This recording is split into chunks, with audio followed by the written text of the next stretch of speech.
Immerse in the profound wisdom of the Shandilya Bhakti Sutras, ancient verses, revered as a pinnacle of devotion and spiritual awareness. Under the guidance of His Holiness Swami Jyotirmayananda, plunge into the infinite ocean of this revered scripture. Discover its hidden truths. Embrace its transformative power. Awaken to new realms of divine love and spiritual awareness. The depths are calling. The deeper you dive, the more treasures you'll discover. And now, Sri Swami Jyotirmayananda.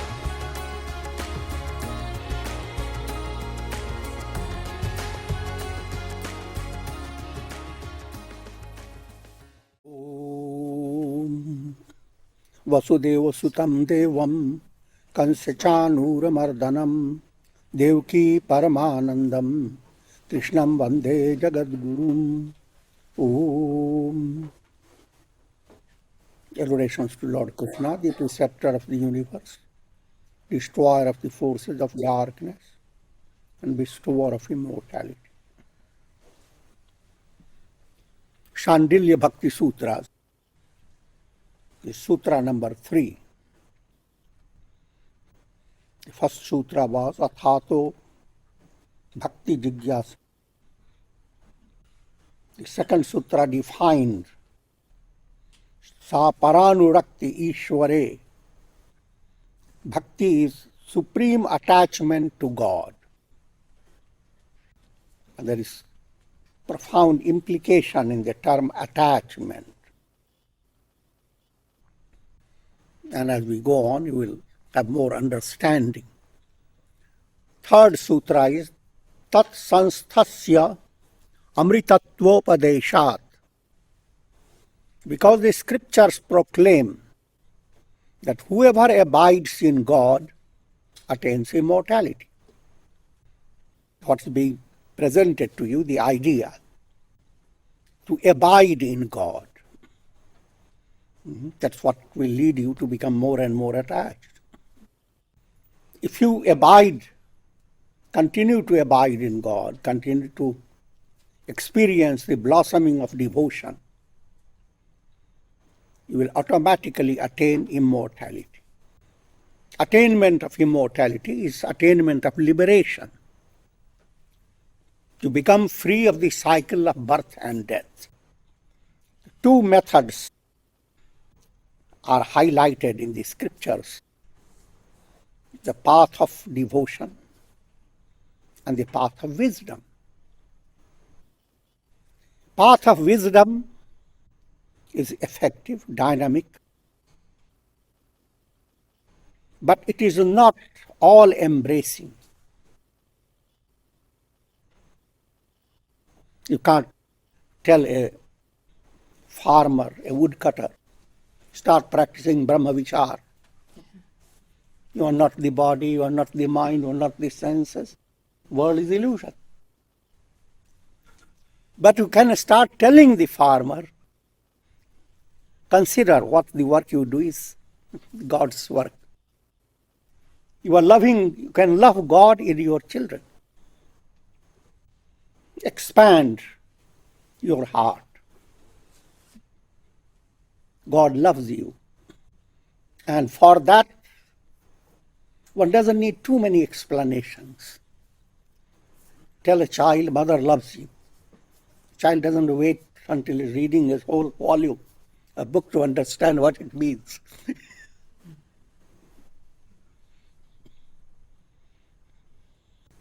So if bhakti has not become a part of your sadhana, you must realize there is something great deficiency in your spiritual movement.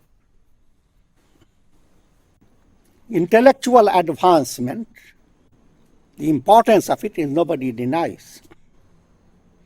But if you don't have bhakti, then your intellect will not be intuitional. It will simply fill your mind with intellectual information. To put it another way,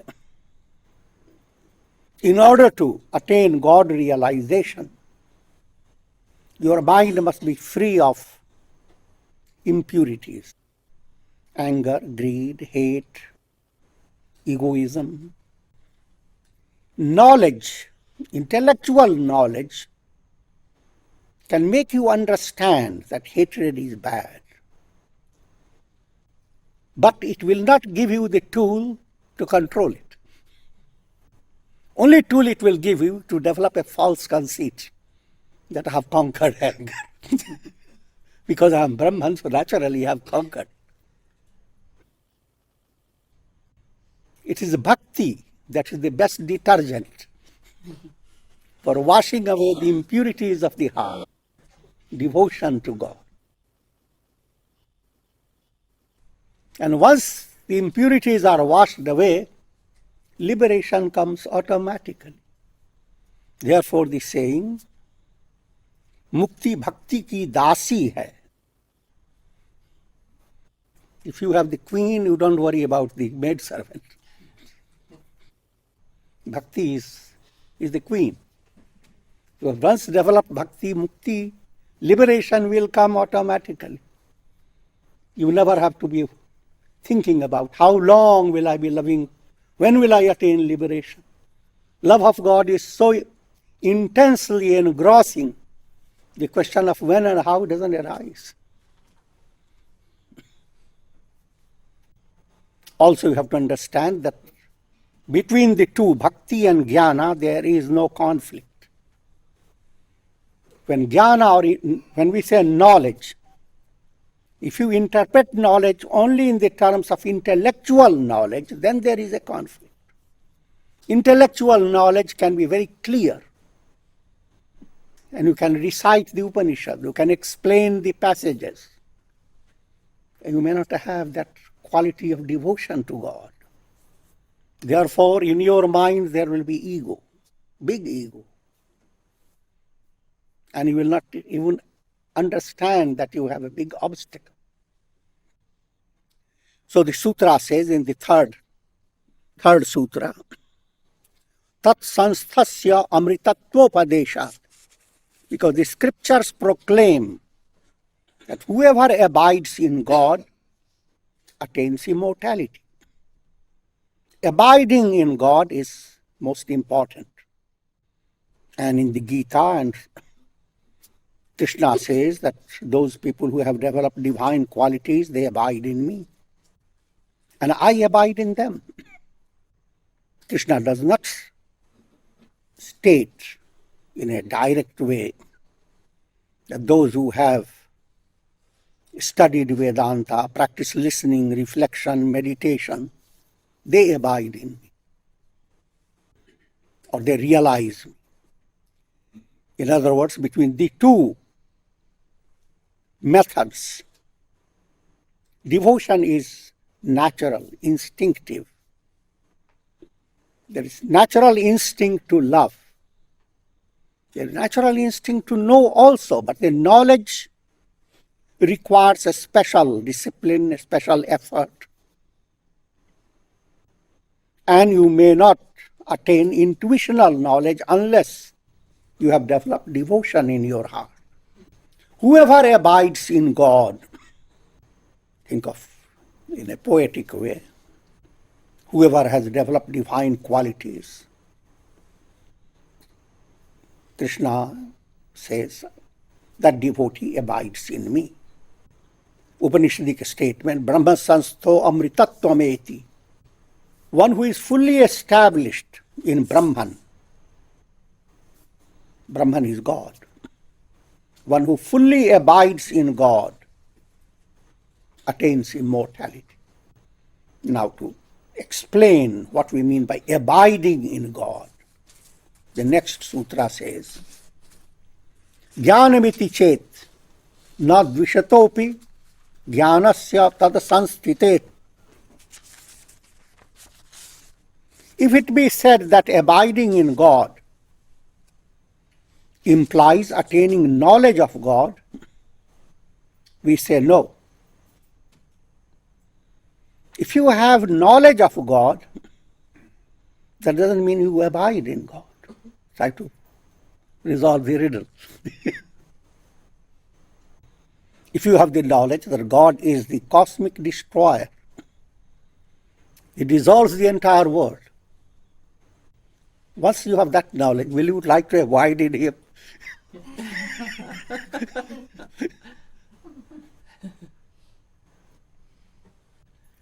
If you were to know that God is at the back of all the negative things that go on, the wars, famine, big turmoils, hurricanes, earthquakes,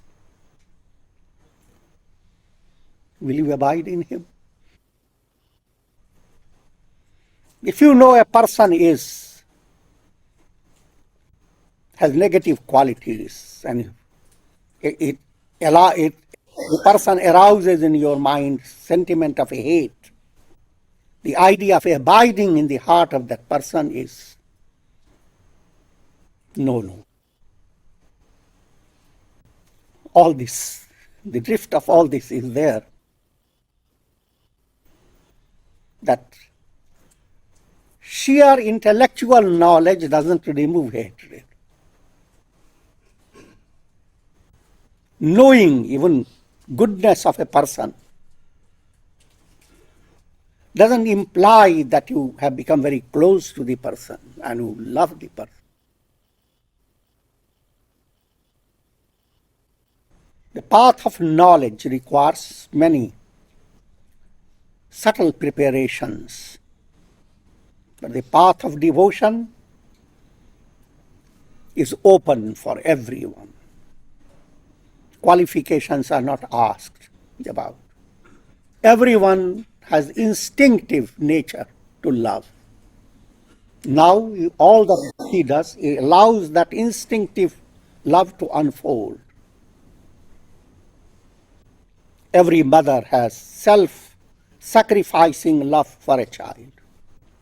Can you imagine one day that heart that has developed that love were to expand and become cosmic?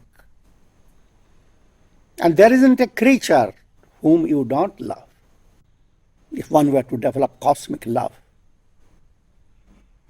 That's the climax of devotional movement. At every stage, experience of love gives you something profound. Nothing like it. That's why people practice self-effacement and sacrifice themselves in the name of love. Of course, mother's love is very easy to understand. Now, the role of hate. Knowledge cannot remove hate. Intellectual knowledge cannot remove hate. It can prepare you. For example, you complain that I hate someone. I can't even have a look of the person. The knowledge is the same self dwells in that person. So try to think of it. And therefore, develop a mind free of hate. You will find it very difficult. But step up to another level, say God dwells in that person. It's God who is manipulating the person to be hateful.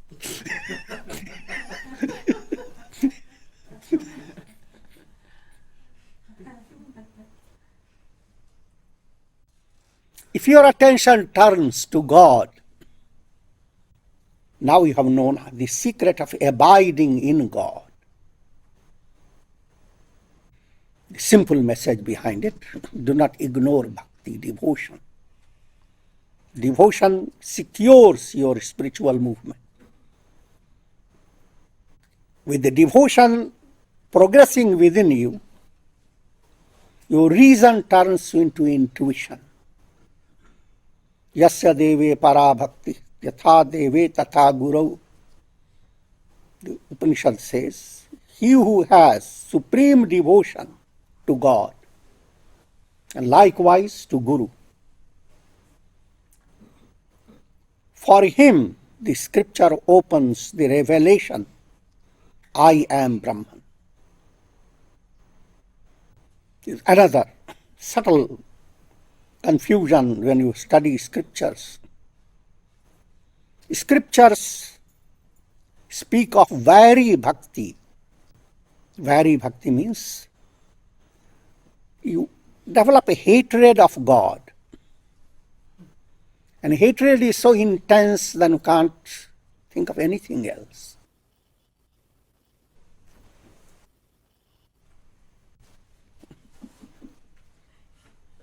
Who can do it? The Rakshasas do it.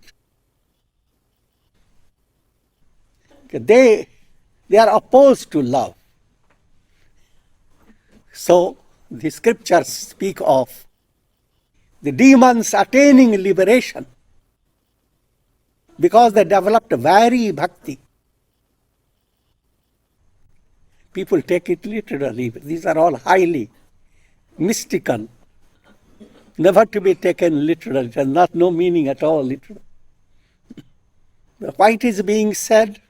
Firstly, because the negative qualities in you are the demons, the demoniac forces within you. And if you were to move towards God, a divine battle sets in. The demoniac qualities are destroyed. But when God's hand destroys a demoniac quality, if God's hand squeezes the throat of anger, love emerges. If his chakra destroys the pride, humility emerges. So that's what you read in the scriptures. Each time Krishna hurls a weapon and the demon is destroyed, but instead of demon's soul going to hell after all the negative things the demon had done, what happens? A light flashes and bows to Krishna and enters in. And people say, how blessed is this demon? Should the message be, therefore be demoniac?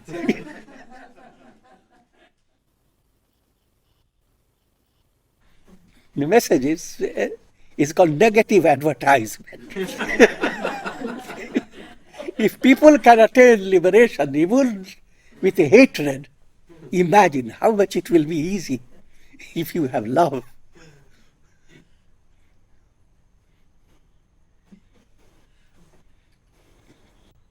Another, coming to more practical level, when you deal with people around you and hatred begins to develop, misunderstanding, so many things, because you must realize this entire world process is like a big hospital. You wouldn't be here unless you are sick.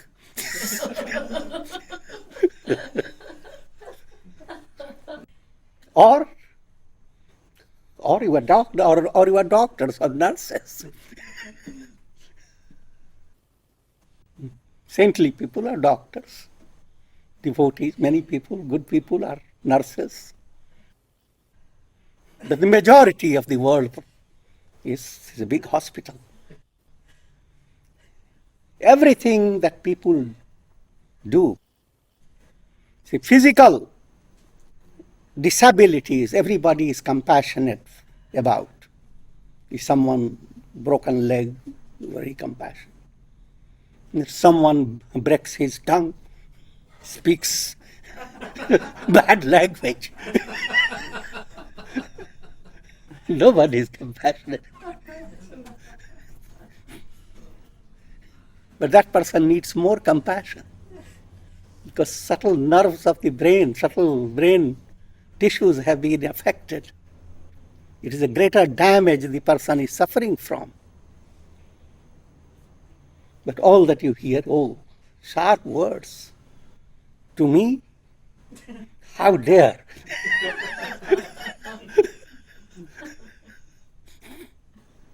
What happens to human compassion? Therefore, the saintly saying of Kabira, Jo to ko kaanta buai, tahi boi tu fool. Those who come to sow thorns in your garden, thorns for you so that you can get easily scratched and pinched and so forth, as a revenge, sow flowers, especially flowers that have no thorns.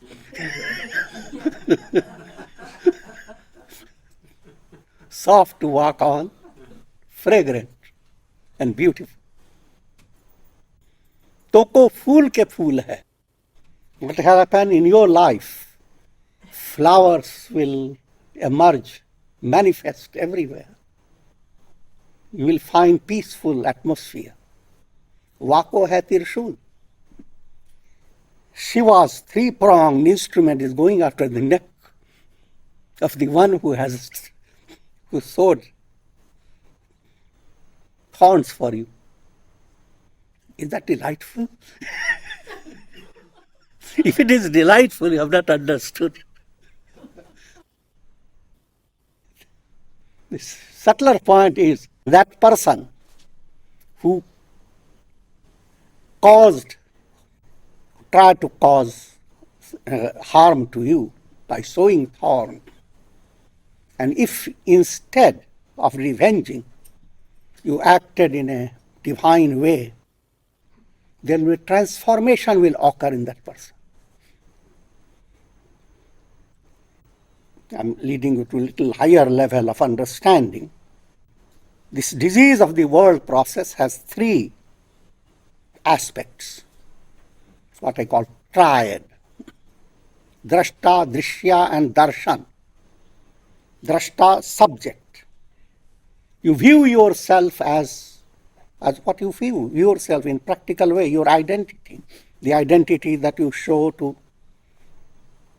airports and everywhere, that identity of yours. That identity is not real you. Your soul has moved through many identities. So Trishul goes, one prong of the Trishul knocks into your concept of your identity. You begin to realize even a very wicked person and very sinful person begins to realize there is that loving presence within me which will wash away, forgive, ignore all my sins. Sakrideva prapannaya tavasmiti chavachate. Ramayana saying, if anyone, this is Rama's words, Vibhishana goes to seek refuge in Rama's presence. And Rama says, whoever comes to me, no matter how sinful a person might have been, saying, O Lord, I have come to take refuge in you. Rama says, I have taken a vow. Whoever comes, I will guarantee abhaya, fearlessness. I will take him under my care. So that's the first Trishul does. First prong. The Trishul has three. The next one goes after the world you are experiencing. The world you are experiencing is Maya. It is never real. It's not something to believe in. It's purely scientific. All things that seem real to you, they are in relation to the way your senses have been formed. Change the eye lenses, change the hearing mechanism, change the brain centers a little, and try to see how does the world look like. Can't even imagine. Now therefore, when the Trishul goes, this world, in your mind, you begin to see this world is a Leela of God. You don't have to work hard to understand what it is, but you know it is. You look at the sky, you don't try to understand how vast it is, etc. You simply, there is a wondrous presence of divine glory in the form of the sky.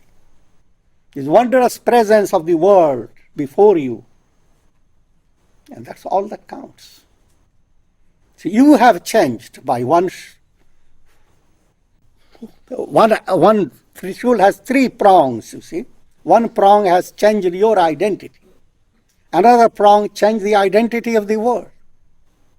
Third prong, your day-to-day experience. The illusory you interacting with the illusory world. What can it produce? Nothing but illusion. Darshta, darshan and drishya. All the three undergo change as your mind turns towards God. As you learn the art of combating anger by love, violence by non-violence, as you learn that art, you are making a difference in three ways. Naturally, the difference is much more effective within yourself. Doer of an act of love experiences that change in his identity. He is no longer ordinary person, you are a ray of God. You abide in God. God has held you by 1,000 arms. So a mother can't be very secure, she has only 2 arms.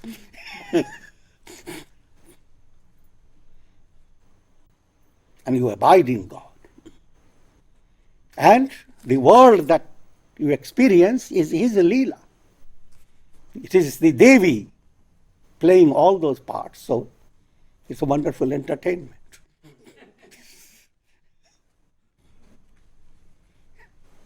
So all the three that go on hurting a person, threefold illusions in you, they are fading away into threefold experience of divine presence, glory of God.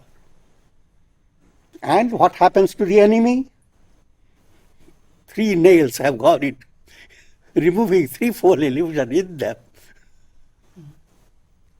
Sounds like a great revenge. Enjoy it.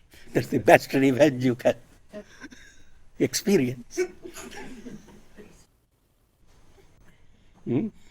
Is the world today ready for it? But that's the reality of things until the world is ready for it. Or to whatever extent you turn towards it, to that extent there is a real civilization, real humanity. If not, all progress is zero. No one here is to be hated. Try to understand how can you combat against their hatred, their negativity. Not by creating negativity in yourself. If someone raises his temperature in anger 99 degrees, you raise yourself to 102 degrees. That's not great entertainment. Tayo pakshayacha, 5th. And the reason is that the efficacy of knowledge is lesser than of devotion. Here knowledge referring to intellectual knowledge. Intellectually, if you try to handle acts of animosity, you will not succeed until your heart begins to understand it in a profound way. That's something very practical. That doesn't mean you ignore intellectual knowledge. But don't be satisfied just by possessing intellectual knowledge. It's superior to that intellectual knowledge to have that deep feeling. If it comes to evaluate reason and faith. Faith rises high in a higher level. Reason is a baby. It has to be guided by faith until it grows up and gets wings. Then it becomes intuitional. But when you have faith, it's like a jar of water. It begins to reflect the sky, reflect the sun. Your heart has the ability to reflect the majesty of divine presence, but it cannot describe it. Ask the jar or the water to describe it, how it all happens. That's beyond the scope. Nevertheless, the intellect in you can, as you go on exercising your intellect, go on studying scriptures, your intellect goes on grasping what your faith has already shown to you.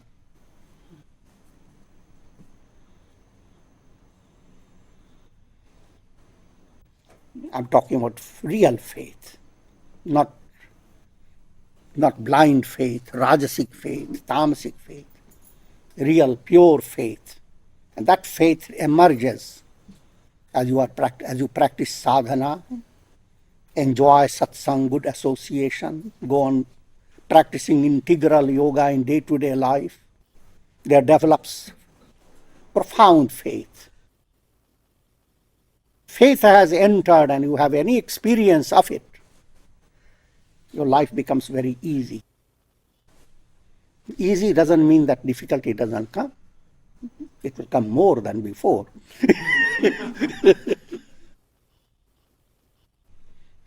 But your faith will enable you to cross over them. Countless clouds can surge in the sky. The moon emerges out of them, no matter how dark the clouds. And each time moon emerges out of a dark cloud, it shines brighter than before. Look at people. Everyone has faced adversity. Life is filled with challenges. And look at people who are very proud and they write wonderful autobiographies about themselves. Why do they do so? Because they faced adversity.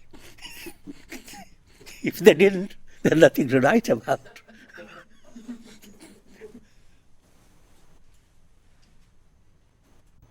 In other words, power of faith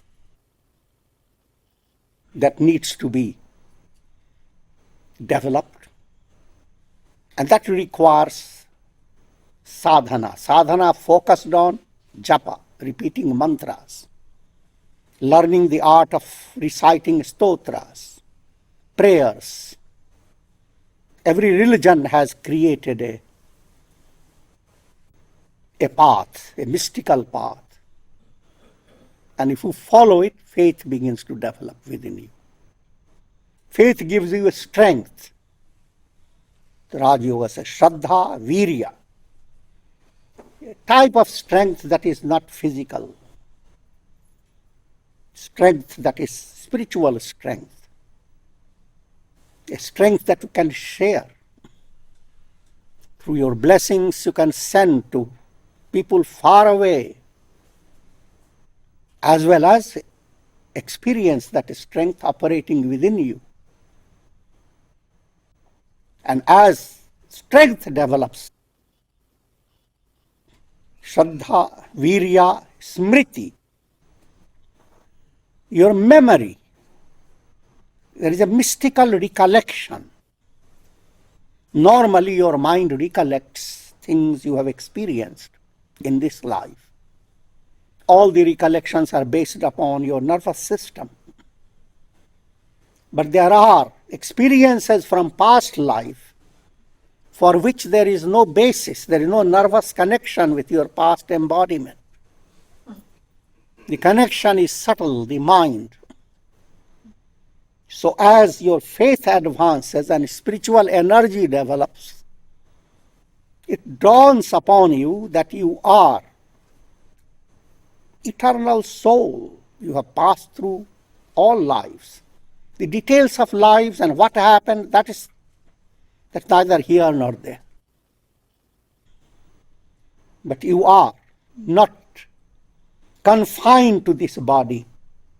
The end of the body is not the end of you. That becomes very clear. That's called smriti. Therefore, a great horizon of optimism develops within you, positivity. And no matter how things go, one thing is secure: God's support. And for God, nothing is impossible. And God is the ultimate goal. And you are constantly sustained by His presence. And if you step up beyond, there is nothing but the divine within you. So, leading you to the sequence: faith, spiritual strength, a divine recollection. That gives you access to samadhi. Samadhi, superconsciousness. Superconsciousness, generally people identify with a person who is seated in a pose and suddenly he has become absolutely like a painted picture. That's samadhi, no doubt, but that is not the samadhi.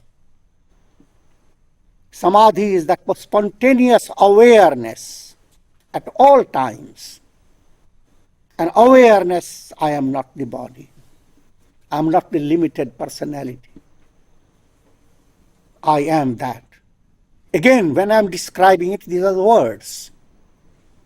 But just like you are aware of yourself from morning till night, and that awareness doesn't mean that each time you sit, you are reflecting. I am the body, I am my hands, I am my feet. It's spontaneous. Similarly, the awareness, I am Brahman, doesn't require to be verbalized. It becomes a profound, natural awareness. You are always beyond the confines of your nerves, beyond the confines of your limited mind. That samadhi leads to prajna. Prajna means intuitional intellect. Intellect that emerges out of ordinary mind, that intellect is intellectual intellect. But intellect that has passed through these stages, when there is Shraddha, faith, intellect now, touched by faith, intellect has become very powerful movement. The next stage, it is endowed with strength. So not only you know, you attain it. Whatever you know, you try to attain it. If you know the heights, you want to climb it. Climb the heights. So you have a strength. And then there is a recollection, there is an awareness. The sources within you are boundless. And then there is drunkenness. You are never the same individual personality. Half drunk or maybe full drunk. Spiritual intoxication. Now at this stage, your intellect has become intuitional. It is, you described it, para bhakti, supreme devotion, or describe it, supreme knowledge. It's a state of enlightenment.